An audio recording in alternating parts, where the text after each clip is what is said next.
মার্কিন president Donald ট্রাম্পের আরোপিত বৈশ্বিক শুল্ক বাতিল করেছে যুক্তরাষ্ট্রের সুপ্রিম কোর্ট। আদালত তার রায়ে বলেছেন, প্রেসিডেন্ট ট্রাম্প এখতিয়ারের বাইরে গিয়ে শুল্ক আরোপ করছেন। এদিকে সর্বোচ্চ আদালতের সিদ্ধান্তের তীব্র নিন্দা জানিয়ে নতুন আইনে 10% শুল্ক আরোপের ঘোষণা দিয়েছেন ট্রাম্প। 2025 সালের 20 জানুয়ারি দ্বিতীয় মেয়াদে ক্ষমতায় আসার পর থেকেই কূটনৈতিক ও দ্বিপাক্ষিক বাণিজ্যের ক্ষেত্রে শুল্ককে হাতিয়ার হিসেবে ব্যবহার করে আসছিলেন মার্কিন প্রেসিডেন্ট ডোনাল্ড ট্রাম্প। কিন্তু তার আরোপ করা বৈশ্বিক শুল্ক বাতিল করেছে যুক্তরাষ্ট্রের সুপ্রিম কোর্ট। আদালত তার রায়ে বলেছেন, প্রেসিডেন্ট ট্রাম্প তার ক্ষমতার সীমা অতিক্রম করেছেন। 6-3 ভোটের রায়ে প্রধান বিচারপতি জন রবার্টস লিখেছেন, শুল্ক আরোপের মতো কর সংক্রান্ত ক্ষমতা স্পষ্টভাবে কংগ্রেসের হাতে ন্যস্ত। প্রেসিডেন্ট একতরফাভাবে এ ক্ষমতা প্রয়োগ করতে পারেন না। ইন্টারন্যাশনাল ইমার্জেন্সি ইকোনমিক পাওয়ার অ্যাক্ট নামক আইনকে ব্যবহার করে ট্রাম্প বিভিন্ন সময় বিভিন্ন দেশের উপর অতিরিক্ত শুল্ক আরোপ করেছেন। 1977 সালের এই আইনে বলা হয়েছে, শুল্ক বিষয়ক সিদ্ধান্ত গ্রহণ ও তা আরোপের এখতিয়ার মার্কিন কংগ্রেসের। প্রেসিডেন্টের ক্ষমতা এক্ষেত্রে সীমিত।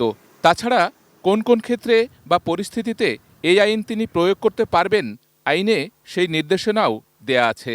শুক্রবার শুনানির সময় সুপ্রিম কোর্টে মোট 9 জন বিচারপতি ছিলেন। এই বিচারপতিদের মধ্যে 6 জনই ট্রাম্পের বিরুদ্ধে রায় দিয়েছেন। স্বাভাবিকভাবেই সুপ্রিম কোর্টের রায়ে ক্ষুব্ধ হয়েছেন ডোনাল্ড ট্রাম্প। প্রতিক্রিয়ায় তিনি বলেছেন, সর্বোচ্চ আদালতের এ রায় অপমানজনক। শুক্রবার এক সংবাদ সম্মেলনে তিনি উচ্চ আদালতকে বিদেশি স্বার্থ দ্বারা প্রভাবিত বলে অভিহিত করেছেন।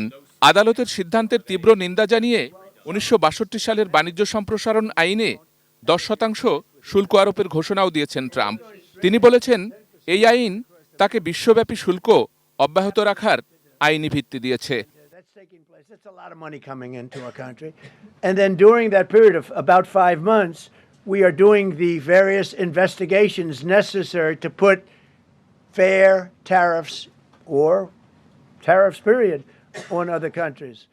2025 সালের 2 এপ্রিল নতুন শুল্ক নীতি ঘোষণা করেন মার্কিন প্রেসিডেন্ট ডোনাল্ড ট্রাম্প।